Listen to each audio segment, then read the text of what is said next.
से उसमें। धन्यवाद हो पिता परमेश्वर का आज के इस सुंदर दिन के लिए। फिर से एक बार मैं प्रभु यीशु मसीह का धन्यवाद देती हूँ कि आज परमेश्वर ने फिर से मुझे ये मौका दिया है कि मैं परमेश्वर की संगति में आ सकूं और परमेश्वर के नाम की हमदोसना कर सकूं। परमेश्वर जिस तरीके से भी चाहे वो अपने वचन को मेरे मुख के द्वारा कहला सकते हैं और परमेश्वर के अधीन मैं अपने आप को पूरे तरीके से सौंप देती हूँ।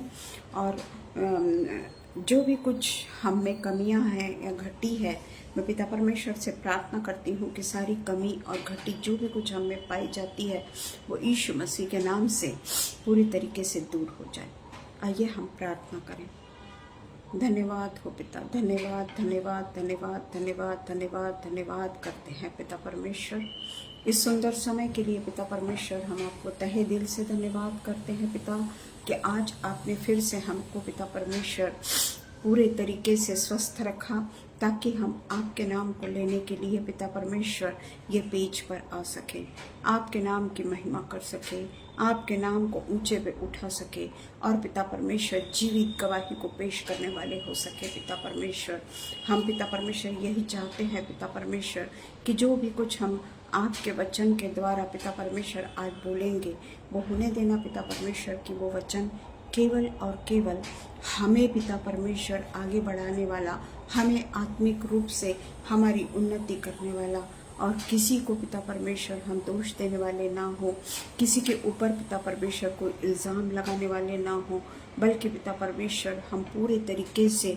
स्वयं केंद्रित होकर पिता परमेश्वर ये वचन को पिता परमेश्वर हमारे लिए वो कहाँ पर योग्य है और किस तरीके से हमको अपने जीवन को बदलना है, किस तरीके से हमें परमेश्वर के और भी अधीन हो जाना है, किस तरीके से जो भी हमें गलत काम हम करते होंगे पिता परमेश्वर जाने अनजाने में, वो सारे कामों से पिता परमेश्वर हमको तौबा करना है ताकि पिता परमेश्वर हम जो आपके वचन के लिए एकत्रित होते हैं, आपके वचन को जब हम बोलते हैं होने देना पिता परमेश्वर कि कहीं पे भी उसमें मिलावटीपना ना हो, कहीं पे भी उसमें दिखावटीपना ना हो पिता, बल्कि पिता परमेश्वर वचन अगर छोटा सा भी क्यों ना हो परंतु वो 100 गुना फल लाने वाला हो सके पिता परमेश्वर। और हम आपसे यही प्रार्थना करते हैं पिता परमेश्वर कि जो वचन के सुनने वाले लोग हैं वो पिता परमेश्वर वही लोग वचन को सुनने वाले हो सके पिता जिन्होंने आज तक आपके वचन को नहीं सुना, जिन्होंने अभी तक उन तक आपके वचन को नहीं पहुंचा पाए हैं पिता।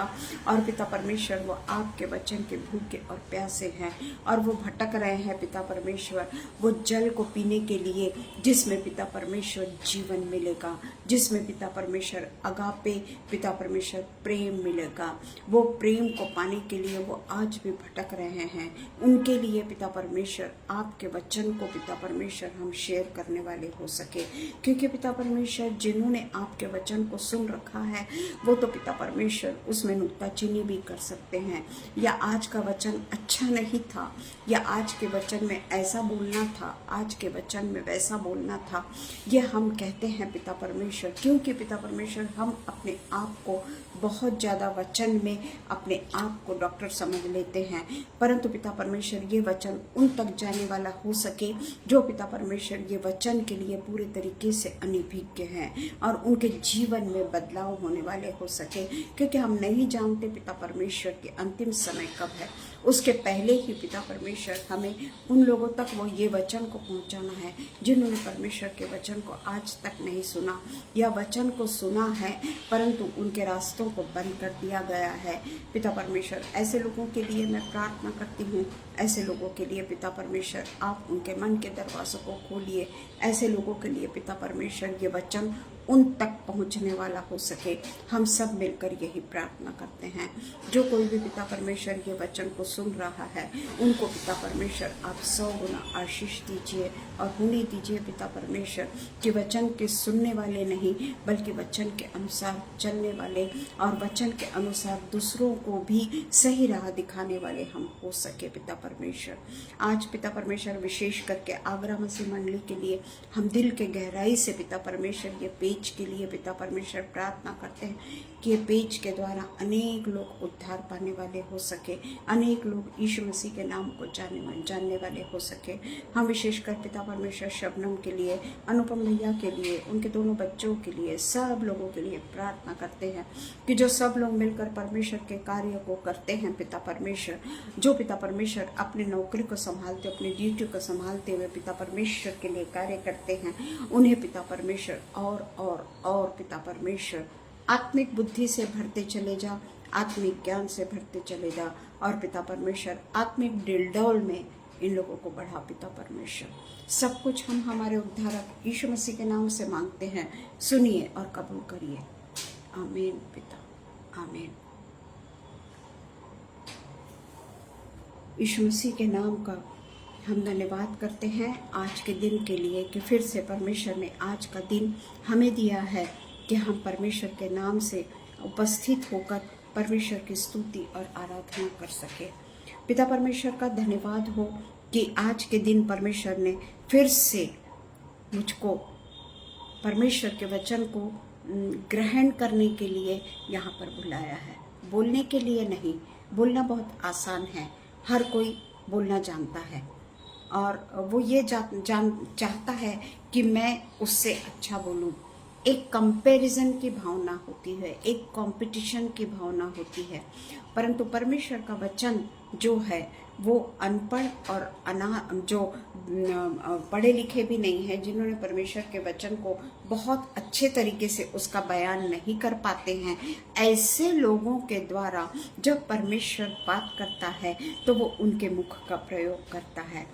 होशियारी बताने वालों के मुख का प्रयोग परमेश्वर नहीं करता, क्योंकि वो अपनी वाहवाही चाहते हैं, वे अपने आप को बड़ा बताना चाहते हैं। तो मैं पिता परमेश्वर से यही प्रार्थना करूंगी कि पिता परमेश्वर मुझे पूरे तरीके से अपनी बाहों में ले ले, अपने अधीन कर दे, मेरी बुद्धि बाजू में रह जाए, मेरा सोच बाजू में रह जाए, और मैं ये दिखाने की कोशिश ना करूं कि मैं कितना अच्छा बोलती हूं, क्योंकि पिता परमेश्वर मेरे मन को जांचता है। कोई जांचे या ना जांचे, पर पिता परमेश्वर मेरे मन को जांचता है, और पिता परमेश्वर जानता है कि आज अगर मैं परमेश्वर के वचन को सुनाने के लिए आई हूँ तो मैं मेरी महिमा करने के लिए आई हूँ, या हो सकता है कि एखादा व्यक्ति होगा जो परमेश्वर के वचन का भूखा है, जो परमेश्वर के वचन का प्यासा है, और वो हरिणी की तरह दौड़ रहा है परमेश्वर के वचन को पाने के लिए, परंतु ये वचन उस तक पहुँचे, ये वचन उसके कान तक पहुँचे, और उसके जीवन में ऐसा चेंज आने वाला हो सके कि वो तो परमेश्वर के करीब आ जाए, परंतु उसके साथ साथ में कई लोग परमेश्वर के करीब आने वाले हो सके। तो आज का जो हमारा विषय है वो है testimony about Jesus, testimony about Jesus. तो यहाँ पर हम देखते हैं कि हमारे जीवन में हम हमेशा देखते हैं, ऐसा नहीं कि एक दिन देख रहे हैं या 2 दिन देख रहे हैं, हम अपने जीवन में इस चीज को हमेशा देखते हैं कि यीशु मसीह खुद अकेले किसी का न्याय नहीं करते, कभी नहीं करते। वो खुद अकेले किसी का न्याय नहीं करते, बल्कि वो जो मार्ग से भटक गए हैं या मार्ग से, परमेश्वर के मार्ग से दूसरे मार्ग में चले गए हैं या दूसरे मार्ग पे जाने की तैयारी में हैं, परमेश्वर यीशु मसीह उनको बचाना चाहते हैं, उनके मार्गों को बदलना चाहते हैं, वे उनका न्याय नहीं करना चाहते, क्योंकि हम अच्छी तरीके से जानते हैं कि परमेश्वर जो है वही न्याय करता है, पिता जो है वही न्याय करता है, और पिता का जो न्याय है वो अंतिम माना जाता है। यह हम पूरे बाइबल में देखते हैं कि पिता का जो न्याय है, परमेश्वर पिता का न्याय है, वो अंतिम माना जाता है। बल्कि यीशु मसीह तो आज भी अपने खून का कटोरा लेकर परमेश्वर के सामने हमारे पापों के लिए क्षमा मांगते हुए खड़े हैं। वो आज भी परमेश्वर से यही प्रार्थना कर रहे हैं कि 1 साल और दे दे पिता, मुझे 1 और वर्ष दे दे पिता, ताकि मैं लोगों को तेरे पास में ला सकूं, या जो ऊपर ही ऊपर मानते हुए भी गलती करते चले जा रहे हैं, जो समझ रहे हैं कि उन्होंने क्या करना चाहिए और उन्होंने क्या नहीं करना चाहिए, वो जान के भी परमेश्वर से दूर चले जा रहे हैं, ऐसे लोगों को परमेश्वर यीशु मसीह अपने पास में लाना चाहता है और पिता से प्रार्थना करता है कि एक दिन और दे दे पिता, 1 साल और दे दे पिता, भटकी हुई भेड़ों को मुझे अपने तेरे पास में लाने की इजाजत दे पिता। 99 भेड़ भी अगर तेरे पास में है पिता, वो एक भेड़ जो राह से भटक गई है, जो अपने राह से पथभ्रष्ट हो गई है, यीशु मसीह परमेश्वर के सामने गिड़गिड़ा के अपने पिता से प्रार्थना करते हैं वो एक भेड़ के लिए। 99 तो है, वो जानते हैं कि 99 मेरे पास से नहीं जाएगी, पर वो एक भेड़ की फिक्र करते हैं। और कहीं वो हम तो नहीं, हम सोचते हैं कि हम बहुत ज़्यादा धार्मिक हैं, या हम सोचते हैं कि हम बहुत अच्छा बोलते हैं, परंतु हमारा बोलना परमेश्वर को पसंद आता है या नहीं आता है, ये परमेश्वर हमारे मन को जानते हैं। परमेश्वर हमारे मन को पूरे अच्छी तरीके से जानते हैं कि मेरे मन में आज अपने आप की महिमा कराने के लिए मैं बैठी हूँ, मैं कितना अच्छा बोल रही हूँ या मुझे बोलना नहीं आ रहा है। ये सब बातों की सोच अगर मैं करके परमेश्वर के मार्ग में आई हूँ तो परमेश्वर मेरे मार्ग में कभी नहीं आएगा, क्योंकि परमेश्वर तो टूटी फूटी जबान को पहचानता है, परमेश्वर तो टूटे फूटे हृदय को पहचानता है। परमेश्वर तो वही हृदय चाहता है जो टूटा फूटा है, जिसको जोड़ने वाला कोई नहीं है। ऐसे हृदय से परमेश्वर बात करता है और ऐसे हृदय के द्वारा परमेश्वर दूसरों तक ये वचन को ले जाना चाहता है, दूसरों तक ये वचन को सुनाना चाहता है। प्रेज द लॉर्ड दीदी, प्रेज द लॉर्ड। मेरे द्वारा ही क्यों न हो सकता है कि आज मुझसे कुछ गलती हुई होगी। मैं पिता परमेश्वर से सबसे पहले माफ़ी मांगूंगी, मैं अपने जिंदे खुदावन से सबसे पहले माफ़ी मांगूंगी कि परमेश्वर मुझे न्याय करने का अधिकार नहीं है। कई ऐसी परिस्थिति आ जाती है कि जहां हम थक जाते हैं, जहां हम हार जाते हैं, जहां हम निराश हो जाते हैं या गुस्सा हो जाते हैं, क्योंकि वर्षों से हम उसी परिस्थितियों का सामना करते आए हैं। हमको कोई बुरे तरीके से क्या करना चाहिए गलत काम के लिए, जैसे गलत आंखें, गलत देखना, गलत सोच, गलत विचार कई मनुष्यों के मन में होते हैं।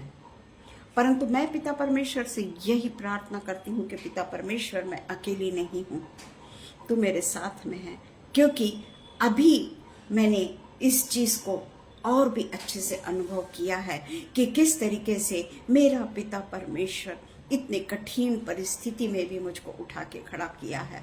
इतने कठिन परिस्थिति में भी परमेश्वर ने मेरे दामन को थामा है और परमेश्वर ने मुझको ये समय दिया है कि मैं परमेश्वर के वचन को सुना सकूं। मैं कल भी तैयार थी परमेश्वर का वचन सुनाने के लिए, पर मिसेस डैनियल जो हैं उनके चर्च में कार्यक्रम चल रहा है, उनके चर्च में वो लोग सब बिजी थे, इसलिए वो मुझे एडिटर रिक्वेस्ट नहीं भेज सकी। तो ये परमेश्वर का अनुग्रह है कि आज मेरे लिए दीदी, मेरे लिए शबनम और मेरे लिए अनुपम भैया ने अपने दरवाजे को खोला। उन्होंने नहीं खोला, परमेश्वर ने उनके द्वारा मुझे महिमा के लिए चुना ताकि मैं परमेश्वर की महिमा करने वाली हो सकूं। ये ऐसा कपल है जो कभी भी अपमान और मान नहीं देखता, कभी ये नहीं सोचता कि वो हमारे इसमें नहीं आए, वो हमारे इसमें नहीं आए, कभी नहीं सोचता। वो उनकी जो परमेश्वर ने उन्हें जो ड्यूटी दी है उसके अनुसार वे सबको इनवाइट करते हैं और परमेश्वर उनके हृदय को जानता है। और इसलिए आज मैं यही कहूंगी कि परमेश्वर के न्याय को ही अंतिम माना जाता है। यहोवा का न्याय ही अंतिम है। यीशु मसीह न्याय नहीं करना चाहते, परंतु अंतिम दिनों में न्याय के सिंहासन पर वो जरूर बैठेंगे। और इसलिए हम देखते हैं कि यीशु मसीह कहते हैं कि जैसा मेरा पिता कहते हैं वैसे ही मैं कार्य करता हूँ। जैसे मेरे पिता ने मुझे आज्ञा दी है उसके अनुसार ही मैं कार्य करता हूँ। और सबसे बड़ी बात, परमेश्वर यीशु मसीह कभी ये नहीं चाहते कि मैं पिता को कहूँ कि पिता इसको सजा दे, पिता उसको सजा दे। ये तो मेरी बात ही नहीं सुनता परमेश्वर। तू जरा इसके साथ में कड़क हो जा, तू टाइम बीइंग उसके लिए स्ट्रिक्ट हो जा। नहीं, वो कभी नहीं अपने पिता के सामने इस तरीके की प्रार्थना करते हैं। जिस तरीके से अगर हम किसी के द्वारा सताए जा रहे हैं, हम अगर किसी के द्वारा बहुत ज्यादा पीड़ित है किसी के द्वारा, हमारे मन में जरूर ये बात आती है कि परमेश्वर आखिर कब तक, तू उसका न्याय कब करेगा। मेरी कोई गलती नहीं है पर मुझे कितनी तकलीफ हो रही है, तू उसका न्याय क्यों नहीं करता। पर मेरा परमेश्वर, मेरा खुद का मेरा पिता यीशु मसीह कभी भी ऐसा नहीं करते। हम भी बहुत गलतियां कर जाते हैं पर मेरा पिता हमें हमेशा क्षमा करता है और अपने पिता से प्रार्थना करते रहता है, एक और मौका दे दे प्रभु, एक और मौका दे दे। तो जिस तरीके से हम पढ़ते हैं यूहन्ना 5:19 से 24 में हम देखेंगे, यूहन्ना जॉन 5:19-24 हम देखेंगे पुत्र का अधिकार। इस पर यीशु ने उनसे कहा, मैं तुमसे सच सच कहता हूं कि पुत्र आपसे कुछ नहीं कर सकता, केवल वह जो पिता को करते देखता है, क्योंकि जिन जिन कामों को वह करता है उन्हें पुत्र भी उसी रीति से करता है। फॉलो करता है पिता को वो, है ना, क्योंकि पिता पुत्र से प्रीति रखता है और जो जो काम वह आप करता है वह सब उसे दिखाता है। कौन? पिता। और वह इनसे भी बड़े काम उसे दिखाएगा ताकि तुम अचंभा करो। जैसा पिता मरे हुओं को उठाता और जिलाता है, वैसे ही पुत्र भी जिन्हें चाहता है, याद रखिएगा, उसके एक एक शब्द को याद रखिएगा कि वैसे ही पुत्र भी जिन्हें चाहता है, सबको नहीं लिखा है प्रियो, यहाँ जिन्हें चाहता है उन्हें जिलाता है।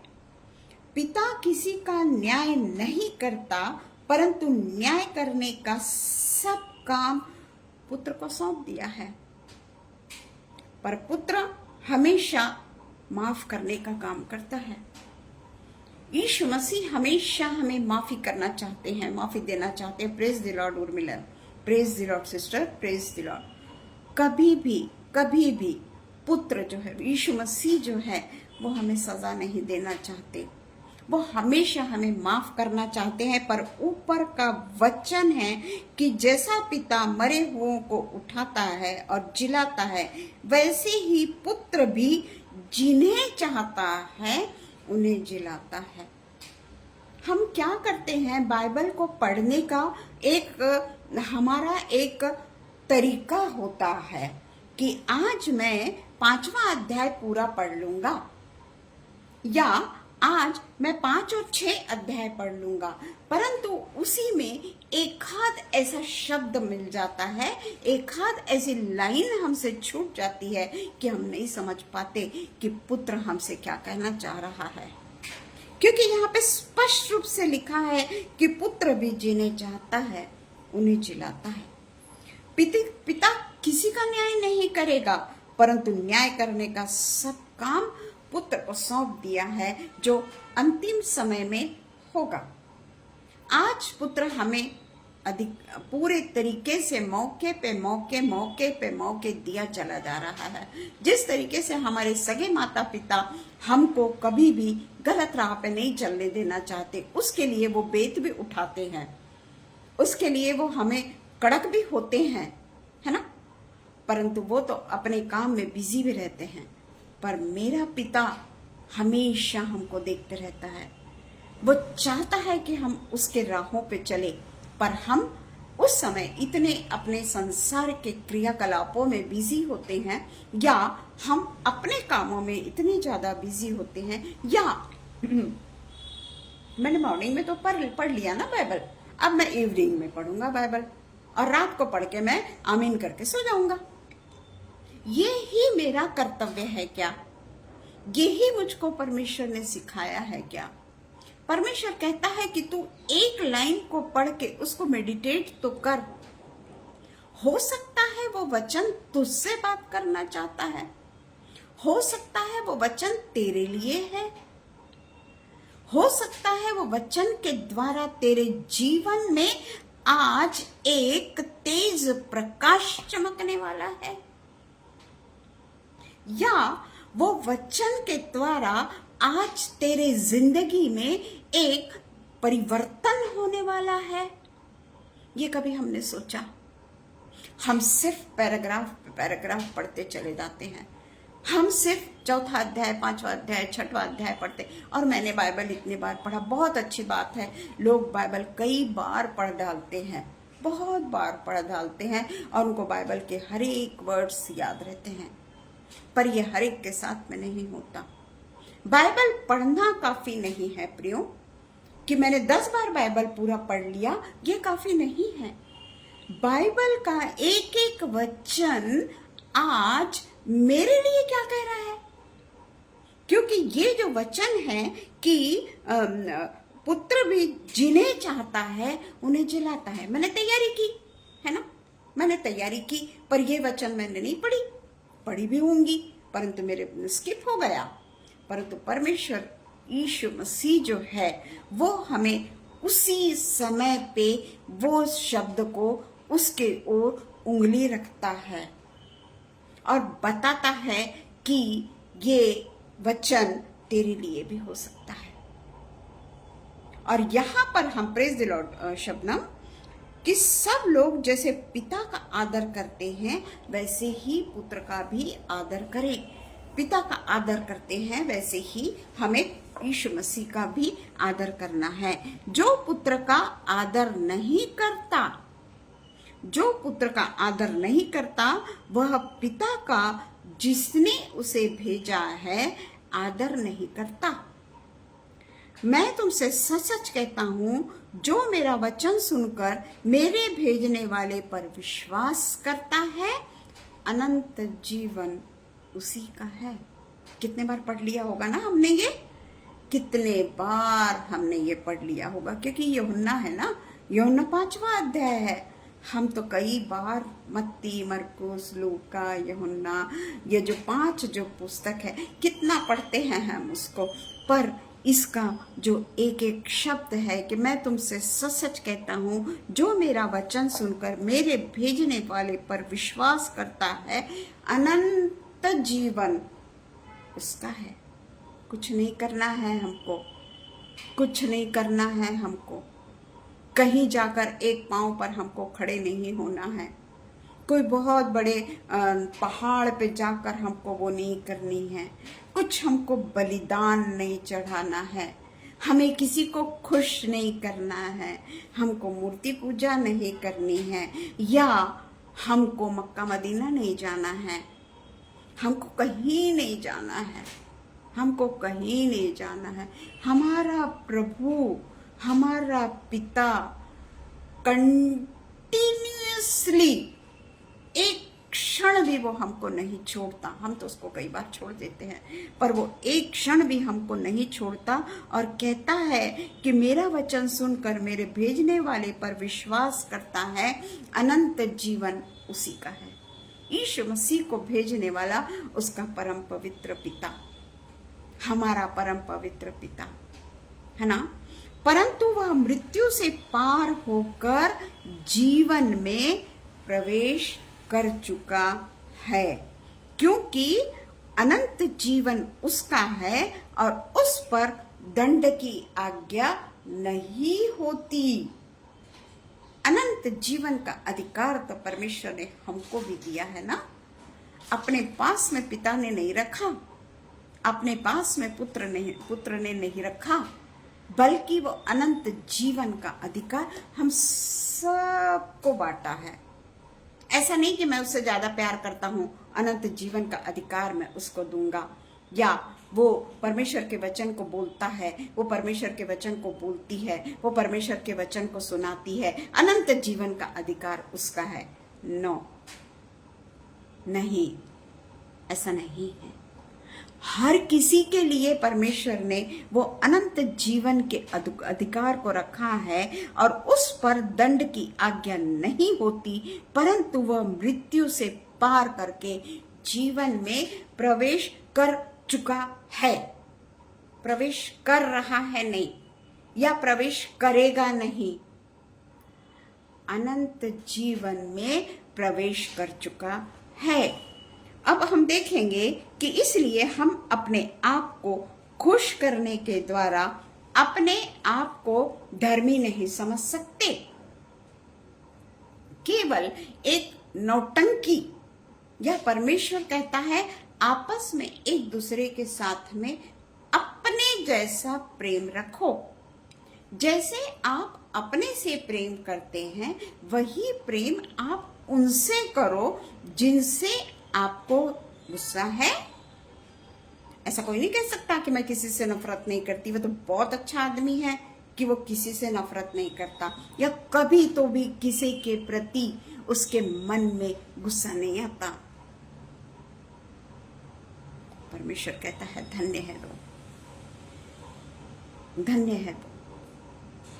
परंतु हम देखते हैं कि जो अपने आप को धर्मी ना समझे, बल्कि यीशु मसीह जैसे हमेशा अपने पिता से कंटिन्यूअसली प्रार्थना करते हैं और मांगते हैं, वैसे ही हमें भी यीशु के माध्यम से पिता से मांगना है। हम कहेंगे हम क्या मांगे, हम तो बहुत धार्मिक हैं, हर संडे को चर्च जाते हैं भाई, हमें तो पूरी बाइबल मालूम है। कई बार हमने बाइबल पढ़ लिया, उत्पत्ति से लेकर तो प्रकाशित वाक्य तक भी पढ़ लिया भाई, और प्रकाशित वाक्य से उत्पत्ति तक भी पढ़ लिया हमने। पर जब हम चर्च में जाते हैं, चर्च में हमारे मन की एक्टिविटीज क्या होती है, या जब हम चर्च में सामने प्रेजेंट वर्शिप करते होते हैं, उस समय हमारा एटीट्यूड, और जब हम प्रेजेंट वर्शिप नहीं करते होते हैं उस समय का हमारा एटीट्यूड। मैं सिर्फ एक उदाहरण के रूप में आपको ये बता रही हूँ, मेरा किसी पे वो करने का अधिकार नहीं है, पर एक मैं बता रही हूँ कि हम जो अपने आप को बहुत धार्मिक समझ लेते हैं ना, कहीं न कहीं हम गलती कर बैठते हैं, और फिर भी हमारा पिता, हमारा यीशु मसीह हमारे पिता से हमारे लिए क्षमा मांगते ही रहता है, क्षमा मांगते ही रहता है कि अभी इसको क्षमा कर दे, एक और साल उसको दे दे पिता, मैं ये साल उसको पूरे तरीके से ठीक कर दूंगा। परंतु जब हम वर्शिप लीड कर रहे हैं, या हम कोई धार्मिकता के ऊपर में कहीं भाषण दे रहे हैं, जो भी कुछ हम कर रहे हैं, उस समय हमारी धार्मिकता कहीं सोंग तो नहीं, क्योंकि जब हमको मौका नहीं मिलता है प्रार्थना करने का, बहुत दिनों से हमको प्रार्थना करने का मौका नहीं मिलता है, तो हम निराश हो जाते हैं। पहले तो गुस्सा आता है, कुछ दिनों के बाद में गुस्सा खत्म हो जाता है, और वो व्यक्ति के प्रति हमें नफरत पैदा होती चली जाती है कि ये व्यक्ति पार्शियल है, ये व्यक्ति पार्शियल है, हम सोचते हैं ऐसा। पर परमेश्वर कहता है कि न्याय करना तेरा काम नहीं। हमने अभी पढ़ा कि न्याय करना काम तेरा नहीं, मैं हूं ना। समोपदेशक में भी यही कहता है ना, वचन जब 3 में भी है, 13 में भी, समुपदेशक में सब कुछ लिखा हुआ है। हर बाइबल के पुस्तक में लिखा हुआ है कि हमको किस किस तरीके से परमेश्वर के करीब जाना है। हम आगे बढ़ते चले जाएंगे क्योंकि हम वहीं पे रुके हुए हैं। यूहन्ना 5:31, ये तो परमेश्वर की इच्छा है। हमको अपने आप पर कंट्रोल नहीं रहता, हम परमेश्वर पे अपने आप को सौंप देते हैं। लोगों को पसंद आए ना आए, पर परमेश्वर जिस तरीके से भी हमको चलाना चाहता है उस तरीके से हमको चलना है। हमको लोगों को खुश नहीं करना है, हमको केवल परमेश्वर की इच्छा को पूरी करना है। परमेश्वर जो मुझसे बोलना चाहेगा, परमेश्वर जो मुझसे बताना चाहेगा वो मेरे लिए है। परमेश्वर मुझको बता रहा है कि मुझे कहाँ बदलना है। यूहन्ना 5:31 यहाँ पर हम देखते हैं कि यूहन्ना 5:31 में वचन कहता है कि यदि मैं आप ही अपनी गवाही दूं तो मेरी गवाही सच्ची नहीं। जो मैंने अभी बताया कि जब मैं सामने जाकर परमेश्वर के वचन को बोल रही हूँ, परमेश्वर के गाने को गा रही हूँ, प्रेज एंड वर्शिप कर रही हूँ, कुछ लीड कर रही हूँ या जो भी कुछ मैं कर रही होंगी, उस समय मैं अपने आप को कहीं बहुत धार्मिक तो नहीं समझ ले रही। और जिस दिन मुझे ये अवसर नहीं मिला है उस दिन मेरा रवैया क्या है? उस दिन क्या सचमुच में मैं तन मन से परमेश्वर के अधीन हो गई हूँ? क्या उसमें मैं सचमुच में परमेश्वर की इबादत के लिए पूरी तरीके से न्यौछावर हो गई हूँ? ये हमको सोचना है। और इसलिए 31वां वचन कहता है कि यदि मैं आप ही अपनी गवाही दूं तो मेरी गवाही सच नहीं। 32वां वचन एक और है जो मेरी गवाही देता है। वहां पर किसी को नहीं समझ में आ रहा है उसके मन की क्या दशा है, या वो सामने में क्या दशा है, और जब उसको मौका नहीं मिला तब क्या दशा है, या उसको कई दिनों से प्रार्थना का मौका नहीं मिला, उसे किसी भी चीज में सामने आने का मौका नहीं मिल रहा है, उस समय उसकी क्या दशा है। वो गलत है वो आदमी, क्योंकि वो मनुष्य पे भरोसा कर रहा है कि ये मुझको परमेश्वर का पास में आने का मौका नहीं दे रहा है, ये मुझे प्रार्थना करने का मौका नहीं दे रहा है, ये मुझे परमेश्वर के वचन सुनाने का मौका नहीं दे रहा है। वो व्यक्ति की आंखें मनुष्य पे है। वो जरूर चर्च में बैठा है, वो जरूर पवित्र स्थान में बैठा है, पर उसकी नजर अपने पास्टर पे है, अपने प्रमुख नेता पे है। हम खुद जानते हैं कि हम गलत हैं। और यहाँ पे इसीलिए कहता है कि एक और है जो मेरी गवाही देता है, और मैं जानता हूं कि मेरी जो गवाही देता है वह सच्ची है।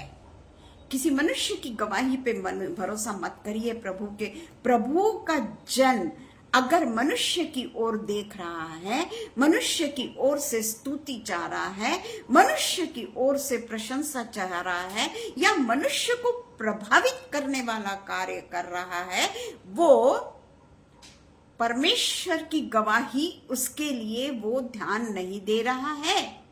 क्योंकि यहाँ पे सचमुच में कहा गया है कि मेरी जो गवाही वह देता है वह सच्ची है। मनुष्य की गवाही सच्ची नहीं है, पिता परमेश्वर का वचन है ये। क्यों हम मनुष्यों की तरफ देखते हैं? क्यों हम मनुष्यों से दुखी हो जाते हैं कि इतने दिनों से मुझको मौका नहीं मिल रहा?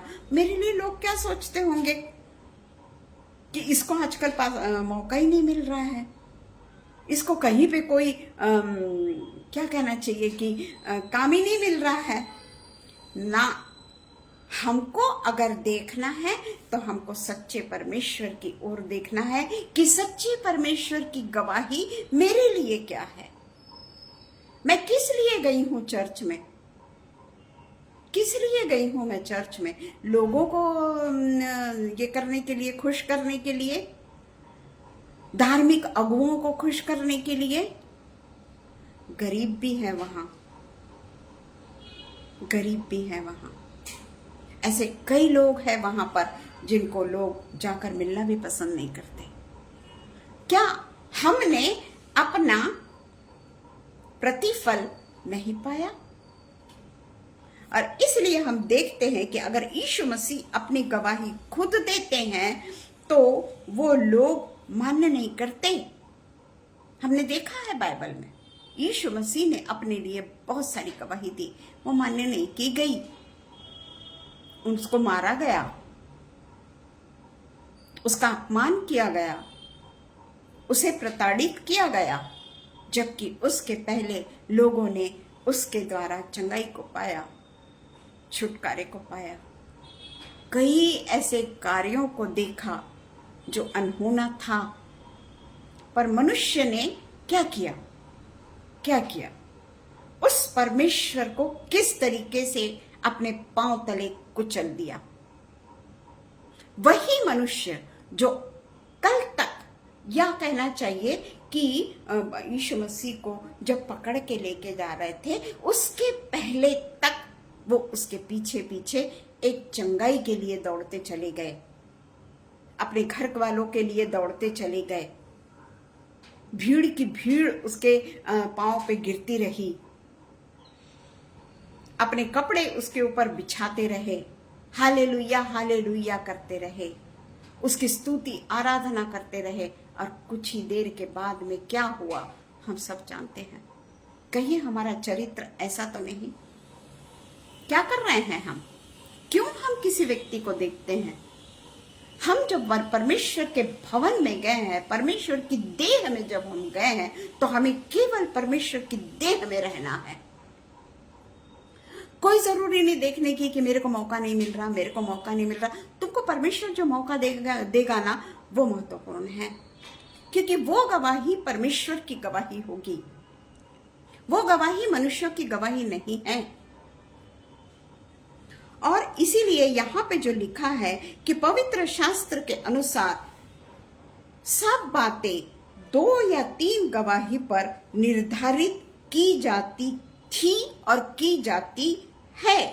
आज के दिनों में हम नहीं देखते कि कोई गवाही 2 या 3 लोगों के साथ में मिलके दी जा रही है। जिसके ऊपर हमको विश्वास है, उसने अगर बोल दिया तो हमारी कॉलर टाइट हो जाती है, पर वो मनुष्य है। हम ये भूल जाते हैं कि वो मनुष्य है। यहां पर जो वचन है मत्ती 18 16 और 17, मत्ती 18, मैथ्यू 18 16 एंड 17 वचन कहता है, यदि वह ना सुने तो 1 या 2 जन को अपने साथ और ले जा, कि हर एक बात 2 या 3 गवाहों के मुंह से निश्चित की जाए। 2 या 3 गवाहों से, हाँ, यहाँ नहीं लिखा है कि एक व्यक्ति से। वो अगर कोई धार्मिक नेता है तो वो अगर गवाही देता है, दैट इज फाइनल, ये नहीं लिखा है। 2 या 3 की गवाहों के मुंह से निश्चित की जाए। यदि वह उनकी भी न माने तो कलीसिया से कह दे, परंतु यदि वह कलीसिया की भी न माने तो तू उसे अन्य जाति और महसूल लेने वाला जान। हम परमेश्वर के भवन में जाकर कहीं डिप्लोमेट तो नहीं हो जाते।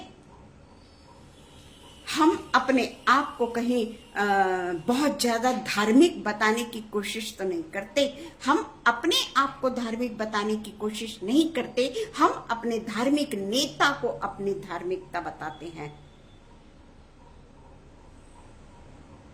हम जो सामने खड़े होते हैं वो धार्मिक नेता को अपनी धार्मिकता बताता है,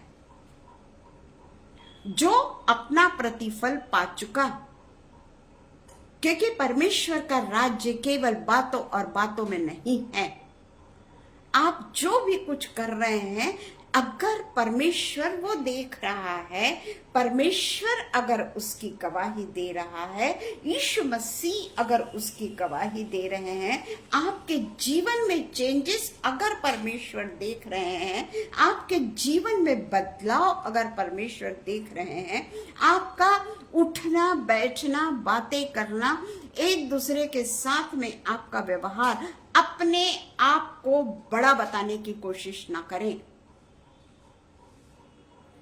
ना कि मैं बहुत अच्छा बोलता हूं, या मैं बहुत अच्छा वर्शिप करता हूं, या मैं बहुत अच्छा लीडर हूं। नहीं, परमेश्वर को तो ऐसे व्यक्ति की आवाज भी पसंद आती है जो गाना नहीं जानता, जिसके पास में सुर नहीं है, परमेश्वर को ऐसे व्यक्ति की क्या कहना चाहिए, परमेश्वर की इबादत या परमेश्वर के वचनों को बोलना ऐसे व्यक्ति का भी पसंद करता है परमेश्वर जो अनपढ़ है, जो गंवार है। परमेश्वर ये नहीं कहता कि वो बहुत पढ़ी लिखी है, बहुत पढ़ा लिखा है, कितना अच्छा बोलता है। नहीं, ये बात गलत है, गलत है। और इसलिए हमको बहुत ही सोच समझ के हमको इसके ऊपर परमेश्वर के वचनों के अनुसार और परमेश्वर के जो भी परमेश्वर हमसे चाहता है, जो हम चुपचाप करते हैं, एक अंधेरी कोठरी में बैठ के अगर हम परमेश्वर का नाम ले रहे हैं जहां हमें कोई नहीं देख रहा है, कोई नहीं देख रहा है, या मेरे घर में अगर कोई नहीं है, मैं परमेश्वर की इबादत कर रही हूँ, मैं परमेश्वर के लिए कुछ तो भी काम कर रही हूँ, या मैं ऐसे लोगों के लिए प्रार्थना कर रही हूँ जिन्हें सचमुच में प्रार्थना की जरूरत है। मैं लोगों को नहीं बता रही कि आज मैंने उनको बुलाई, उनके लिए प्रार्थना की। मैं मेरे लिए नहीं बोल रही हूँ, हाँ, मैं मेरे लिए नहीं बोल रही हूँ, मैं एक सिर्फ उदाहरण के रूप में बोल रही हूँ। वो व्यक्ति धन्य है, वो व्यक्ति धन्य है जिसे परमेश्वर देख रहा है कि वो क्या काम कर रहा है। वो व्यक्ति धन्य है जिसे परमेश्वर ने चुना है, चाहे वो बंद कमरे में अकेला क्यों न है, क्योंकि उसकी वाहवाही करने वाला मनुष्य नहीं है वहां, उसको एप्रिसिएशन की जरूरत नहीं, क्योंकि उसके लिए तो उसका खुदा ही काफी है। कैसे भी आवाज में गाए ना, वहां कौन देख रहा है कि उसकी आवाज अच्छी है या नहीं है, पर उसका पिता देख रहा ना, पिता देख रहा ना। उसको बोलना भी नहीं आता होगा, अच्छे अच्छे शब्दों का प्रयोग भी नहीं जानता होगा वो, पर फिर भी परमेश्वर के वचनों को सुन तो रहा है। खोई हुई भेड़ों में से क्या हम परमेश्वर को पाई हुई भेड़े हैं? क्या परमेश्वर ने हमको पा लिया है कि आज भी हम खोए हुए हैं? उसके बाद में हम देखेंगे कि उसने जैसे मसीह के जी उठने की गवाही, मरकुस 15 का 37 से 40 हम पढ़ेंगे। मरकुस 15 37 से 40।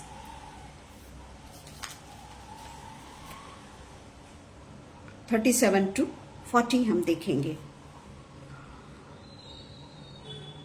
तब यीशु ने बड़े शब्द से चिल्लाकर प्राण छोड़ दिए और मंदिर का पर्दा ऊपर से नीचे तक फट कर 2 टुकड़े हो गया।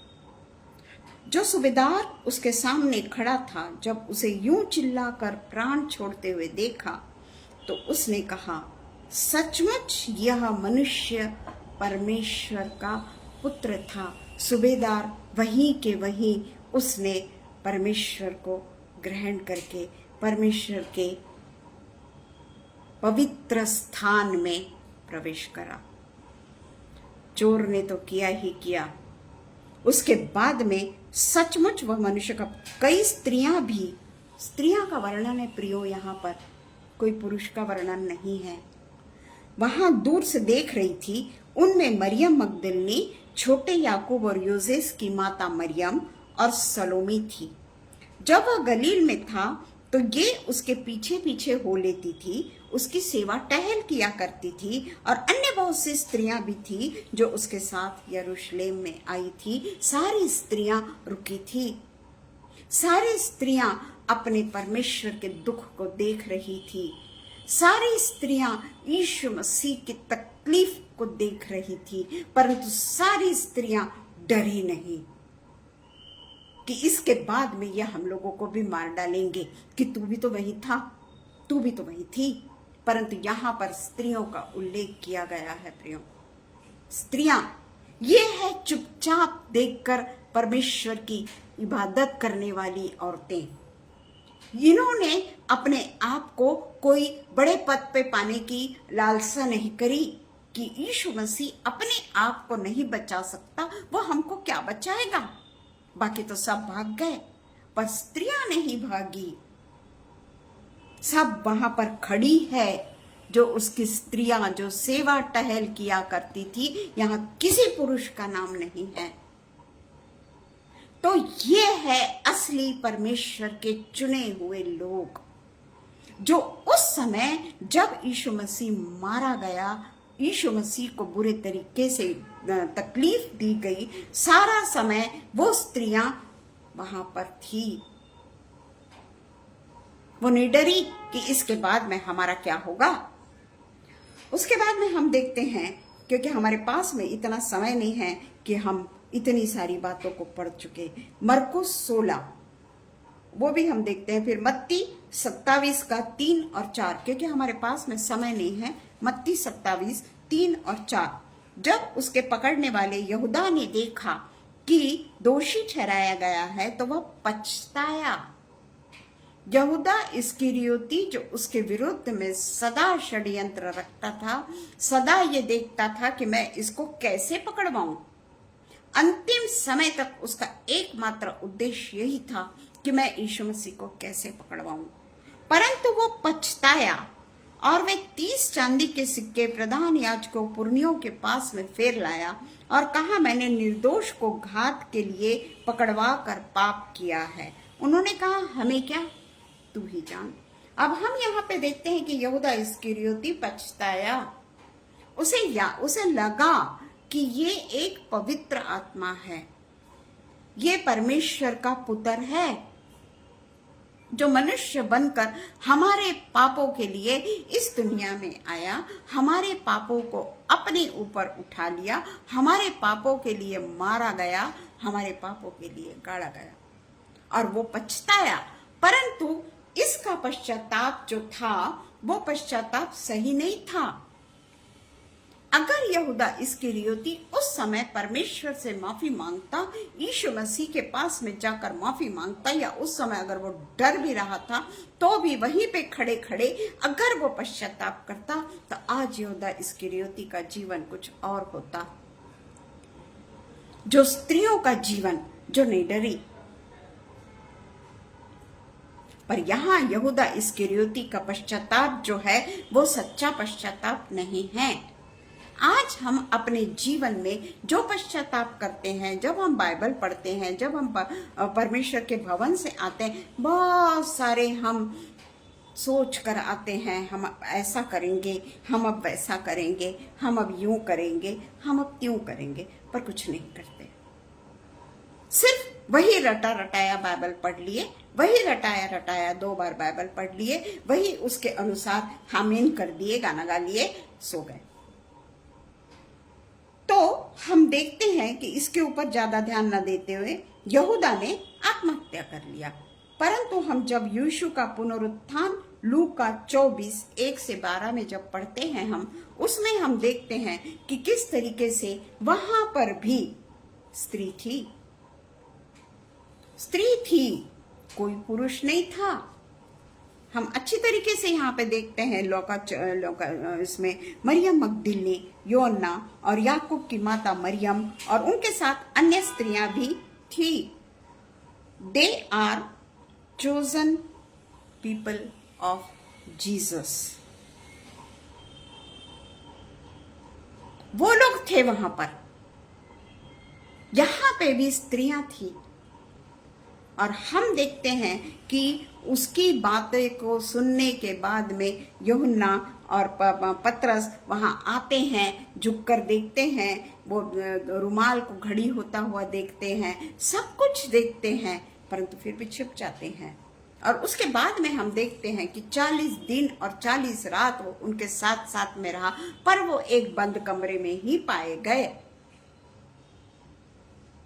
यह हम अच्छी तरीके से जानते हैं। परंतु जब 40 डेज के बाद में 50 डेज का जब होली स्पिरिट का जब समय आया, उसके बाद से जो उनमें चेंजेस आए हैं वो हमने अच्छी तरीके से पढ़ा है। और हमारे पास में इतना समय नहीं है कि हम उस चीज को फिर से भूलें। जिस तरीके से प्रेरितों के काम 2 अध्याय में हम पाते हैं, 9वें अध्याय में हम पाते हैं कि पौलुस का परिवर्तन, इसमें हम 9वें अध्याय में पाते हैं कि पौलुस का किस तरीके से परिवर्तन हुआ, जो परमेश्वर का घना दुश्मन था। उसके मौत के समय वो वहीं था। स्तिफनुस के समय में पौलुस के बारे में कहा गया है कि वो उसके कपड़े की रखवाली कर रहा था, बल्कि वो मारने वाला वो खुद था। परंतु 90 अध्याय से जो उसमें परिवर्तन आया, और उसके बाद में प्रेरितों के काम 10 का 44 हम जल्दी से देख लेंगे। प्रेरितों के काम 10 का 44 हम पढ़ लेंगे। बाकी हम शाऊल के बारे में जानते हैं और हम सब चीज जानते हैं। क्या नहीं जानते? हम सब जानते हैं। परंतु हमारे मन में परमेश्वर का वचन कितनी गहराई से बसा हुआ है, ये हमको जो सोचना बहुत जरूरी है। पतरस ये बातें कह ही रहा था कि पवित्र आत्मा वचन के सब सुनने वालों पर उतर आया, और जितने खतना किए हुए विश्वासी पतरस के साथ आए थे वे सब चकित हुए कि अन्य जातियों पर भी पवित्र आत्मा का दान उंडेला गया है, क्योंकि उन्होंने भांति भांति की भाषा बोलते और परमेश्वर की बढ़ाई करते हुए सुना। इस पर पतरस ने कहा, क्या कोई जल को रोक सकता है कि वह बपतिस्मा ना पाए? जिन्होंने हमारे समान पवित्र आत्मा पाया है और उसने आज्ञा दी कि उन्हें यीशु मसीह के नाम से बपतिस्मा दिया जाए, तब उन्होंने उससे विनती की कि वह कुछ दिन और उसके साथ में रहे।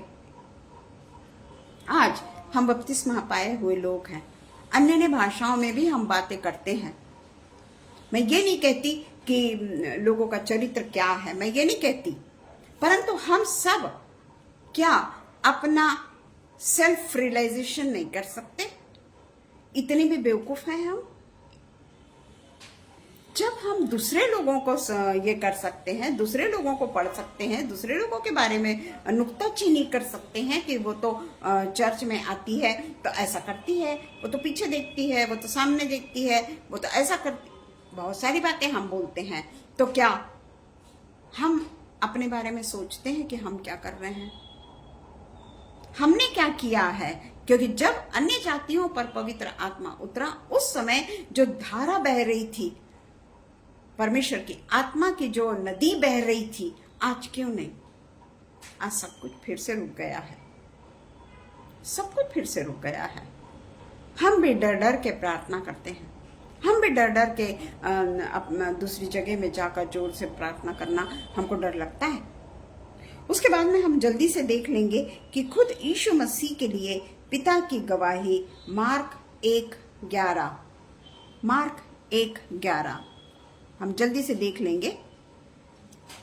1:11 क्या कहता है? और यह आकाशवाणी हुई कि तू मेरा प्रिय पुत्र है और मैं तुझसे प्रसन्न हूँ।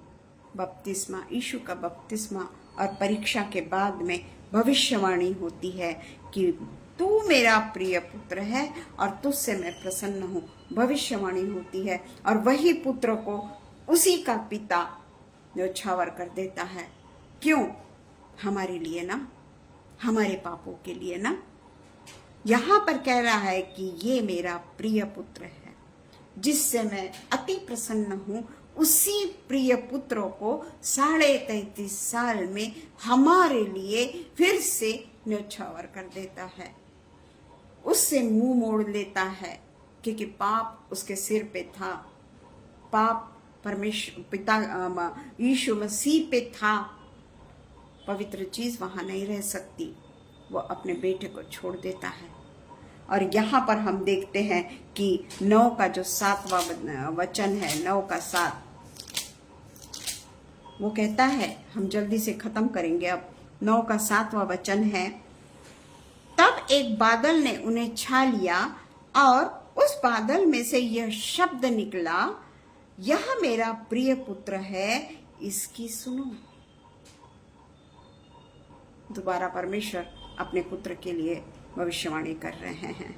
और उसके बाद में ऐसे ही नहीं, उसने अपनी बेटे की परीक्षा में भी देखते हैं हम मत्ती 4, उसमें जो परमेश्वर अपने बेटे की किस तरीके से परीक्षा लेता है, ये भी हम पूरे तरीके से अच्छी तरीके से जानते हैं। क्योंकि हम ये अध्याय को ना बहुत आराम से और बहुत बड़े अच्छे से मालूम है हमको कि यीशु मसीह के जंगल में किस तरीके से परीक्षा हुई। परंतु मालूम तो सब है, हमें क्या नहीं मालूम, सब मालूम है। परंतु हम में क्या बदलाव है प्रियो, क्या चेंजेस हैं? क्या हम अपने आप को समझते हैं? क्यों हम समझते हैं कि हम ही परमेश्वर के बहुत बड़े अनुयायी हैं? हम ही परमेश्वर के लिए महान कार्य करने वाले हैं।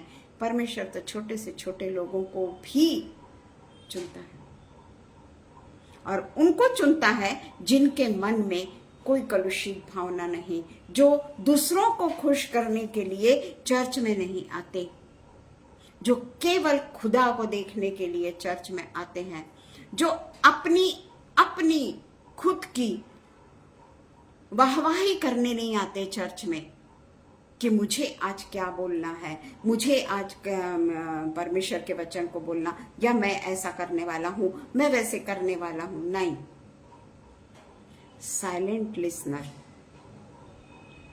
पिता परमेश्वर को ने अगर हमको चुन लिया ना, अगर यीशु मसीह ने हमको चुन लिया, तो हमको कोई चीज से लेना देना नहीं। हम सिर्फ ये प्रार्थना कर सकते हैं कि पिता परमेश्वर, जैसे तूने मुझको चुना है ना, वैसे तू दूसरों को भी चुन। मेरे चुनने से मैं सेटिस्फाई ना हो जाऊं, बल्कि मेरे साथ में जितने भी लोग हैं वो सब के सब चुने जाएं, क्योंकि यीशु मसीह केवल एक व्यक्ति को लेकर ऊपर नहीं गया, बल्कि 99 भेड़ को छोड़कर वो एक भेड़ के पीछे पीछे पीछे चला गया। आइए हम प्रार्थना करें। धन्यवाद हो पिता, धन्यवाद धन्यवाद धन्यवाद धन्यवाद देते हैं पिता परमेश्वर। सच में पिता परमेश्वर, आपका वचन जो है पिता परमेश्वर, तैयारी कुछ होती है, परंतु आप हमसे कुछ और बात करते हैं, क्योंकि आप हमसे बात करना चाहते हैं कि हम कहाँ गलती पर हैं। हमें बताना चाहते हैं कि हम अपने आप का सच्चा बलिदान करते हैं क्या। आप हमें ये बताना चाहते हैं कि आपके भवन में आने के बाद में हम आपके भवन की धून हमको खाई रहती है क्या, कि हमको वो धून खाई रहती है कि मुझे कितने लोग ऊपर उठाएंगे, मेरा कितना वाहवाही होगा। ये देखने के लिए हम परमेश्वर के भवन में जाते हैं, या परमेश्वर हमको ग्रहण कर रहा है क्या, ये देखने के लिए जाते हैं। ये हमको खुद को रियलाइज करना है, ये खुद हमको सीखना है, ये सब बातों का अध्ययन हमको स्वयं करना है। क्योंकि जब हम दूसरों की बुराइयों को देख सकते हैं, तो क्या हम अपने आप को निहार नहीं सकते कि हम क्या करते हैं। हम परमेश्वर के एक दिन में जाकर क्या करते हैं, या रोज बरोज हम प्रार्थना करते हैं, वहां पे हमारे इसमें क्या परिवर्तन आता है।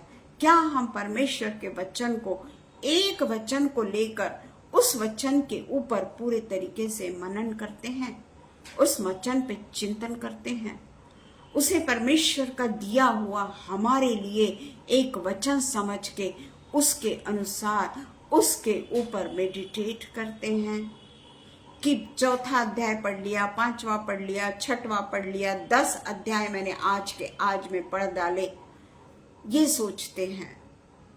पिता परमेश्वर, जैसा आप हमको सही दिशा देना चाहते हैं, वही सही दिशा में हम जाने वाले हो सके।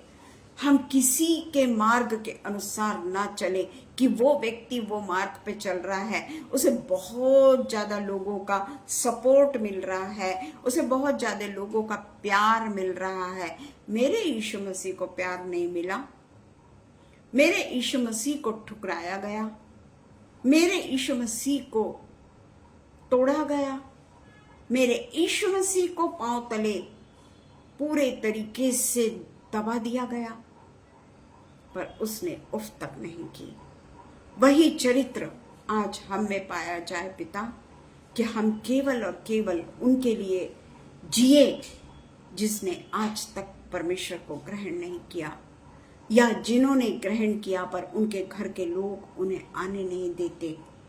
ऐसे लोगों के लिए हम प्रार्थना करने वाले हो सके, हम अपने परमेश्वर को वो भेंट चढ़ाने वाले हो सके जो परमेश्वर को पसंद है, जिससे परमेश्वर खुश होता है। ऐसी भेंट हम परमेश्वर को चढ़ाने वाले हो सके। पिता परमेश्वर, आज के दिन के लिए मैं आपको बहुत बहुत धन्यवाद करती हूँ पिता परमेश्वर, कि पिता परमेश्वर अनुपम भैया और शबनम ने परमेश्वर के लिए जो मार्ग को खोला है, परमेश्वर के लिए वचन को पिता परमेश्वर पेश करने के लिए जो हमको एक संधि इसलिए दी है कि हमें अगर कोई गलती है, हमें अगर कोई पाप छिपा हुआ है, हम उसको जान सके। क्योंकि जब हम जानेंगे कि हमें क्या कमी है, तभी तो हम उसके ऊपर पूरे तरीके से विचार करके उस चीज के ऊपर हम विजय पाएंगे, और वो विजय हमारे पिता को पसंद होगी। और इसलिए पिता परमेश्वर वही काम हम करने वाले हो सके जो काम आपको पसंद है। पिता परमेश्वर, आपके साथ में हम सदा रहने वाले हो सके। धन्यवाद देते हैं पिता परमेश्वर, जो आज के समय पे उपस्थित है और परमेश्वर के वचन को सुन रहे हैं और हर एक को एक दूसरे के लिए प्रार्थना में उठा रहे हैं। उन सब के लिए हम प्रार्थना करते हैं, परमेश्वर उन्हें आशीषों से मालामाल कर। हमें जो कमी है पिता, वो हमें बता, ताकि वो कमियों पे हम पूरे तरीके से उस कमियों को छोड़कर हम परमेश्वर के मार्ग पर चलने वाले हो सके। सब कुछ हम परमेश्वर के नाम पे छोड़ते हैं। और जो आज आगरा मसीह मंडली में हमें बोलने का मौका मिला, उसके लिए हम धन्यवाद करते हैं कि परमेश्वर ने उस समय जो हमसे बातचीत की, वही हम परमेश्वर के वचन को समझकर उसके अनुसार अपने जीवन को ढालने वाले हो सके। पिता परमेश्वर, हर बात के लिए आपको धन्यवाद देते हैं और ये प्रार्थना को हम हमारे उद्धारक यीशु मसीह के नाम से मांग लेते हैं। सुनिए और कबूल करिए। आमीन पिता, आमीन, आमीन। धन्यवाद हो पिता परमेश्वर का, बहुत बहुत बहुत धन्यवाद हो आज के दिन के लिए। और जितने भी उपस्थित है और जो बाद में देखेंगे, उन सबको हम परमेश्वर के नाम से आशीष बोलते हैं। पिता परमेश्वर को धन्यवाद करते हैं। और मैं आप सबसे प्रार्थना करती हूँ कि मेरे जीवन में कभी भी मुझे ये चीज़ का घमंड न हो कि मैं अच्छा बोल रही हूँ या खराब बोल रही हूँ। मेरे वचन, जो भी परमेश्वर के जो वचन हैं, वो परमेश्वर जो मेरे मुंह से बुलवाता है, उसके अनुसार मैं काम करने वाली हो सकूं। यही मैं आप लोगों से रिक्वेस्ट करती हूँ कि आप मेरे लिए प्रार्थना करें कि मैं केवल सिर्फ बोलने वाली नहीं, बल्कि परमेश्वर जैसा मुझसे चाहता है उस तरीके से मैं परमेश्वर की सेवा करने वाली हो सकूं। Praise the Lord.